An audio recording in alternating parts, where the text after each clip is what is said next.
This video is over topic 40, number 1 through 4. In topic 40, the emphasis is using a particular process to make unit conversions. Even though you may be able to do this conversions in some other way, the goal is to learn this process more so than just getting a result. So starting with number 1 through 4, using the ratios, this is where you are given ratios that you then select the correct ratio and do the solving process. So this is kind of walking you through the process that you should then be using on all of these unit conversion problems throughout 8.1, 8.2, and 8.3, other than the just metric conversions or if there is the dual unit conversions.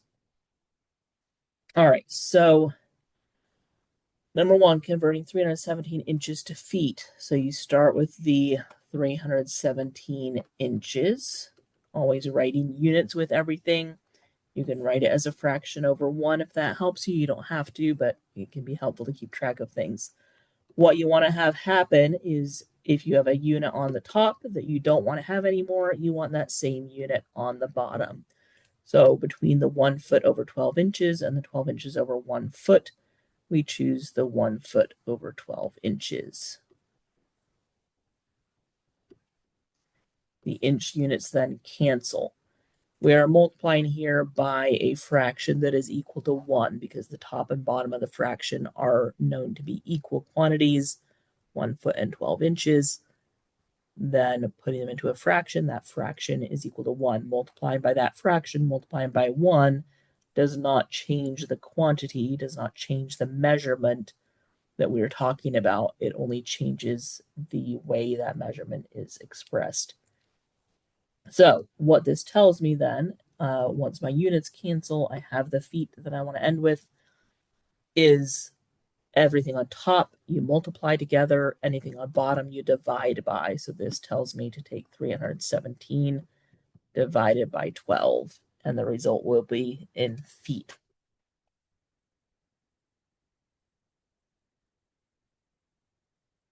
.4, we'll just round that off.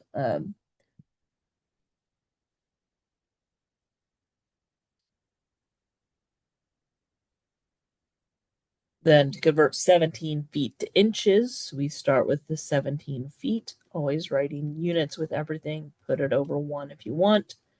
And now I'm going to choose the fraction because I have feet on top.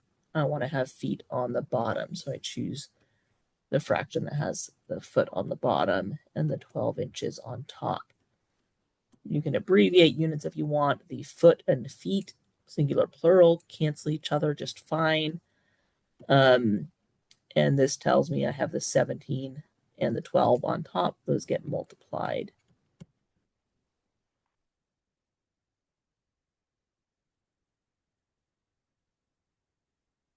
It's 204 inches.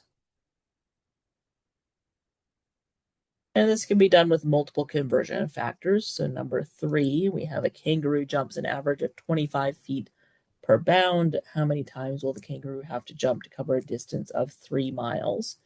And we're given to start with 3 miles. So you'll see this in homework quizzes, tests, where you have the starting value. And what you can do in ALEKS is click and drag the desired conversion fraction. So I have 3 miles. This is a fraction over 1, whether or not it's written as such. So I have miles on top. I need miles on the bottom. And so the only one that has miles on the bottom here is the 5,280 feet over 1 mile. Now, once I've done that, the miles are gone. Those cancel out. Now my unit is feet. The other thing is these come in pairs, and you're only ever going to use one of each pair.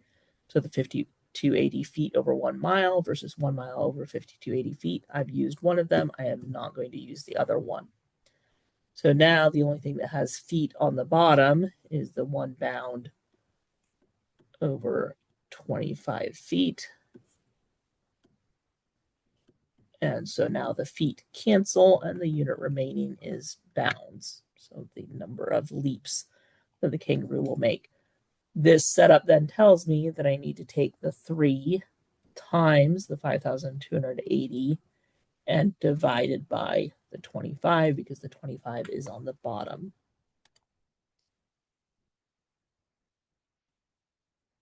And it comes out 633.6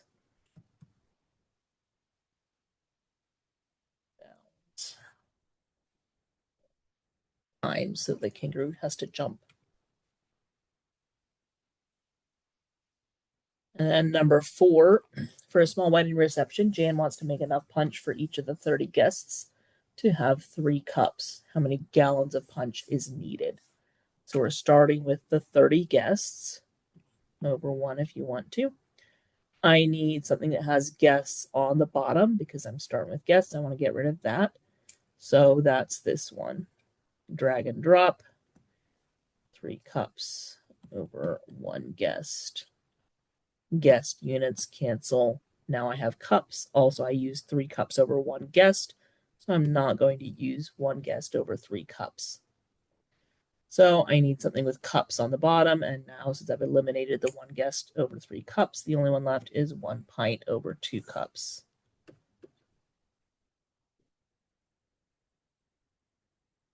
I used 1 pint over 2 cups. I'm not going to use 2 cups over 1 pint. The cups are canceled. Now I have pints.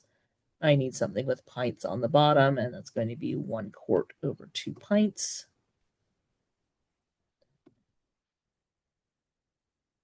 Pints cancel. I'm not going to use 2 pints over 1 quart since I used the 1 quart over 2 pints. I need something with quarts on the bottom. That's going to be the 1 gallon over 4 quarts. The quart units cancel. I have the gallons. That's what I wanted to find, so I'm done as far as the units go. And now this tells me the calculation to make. I'm going to take 30 times 3 divided by 2 divided by 2 divided by 4. Or if you go in ALEKS, when you do the divided by, it is going to give you a fraction bar. Then you could do 2 times 2 times 4 on the bottom. Or you could do in parentheses something like this. You could also do the 30 times 3 and the 2 times 2 times 4 and then divide. But then you have to stop and write down and re-enter. So you should be able to do this all in one single calculation without having to retype any previous result in. So 30 times 3 divided by 2 divided by 2 divided by 4 on this calculator, 5.625 gallons.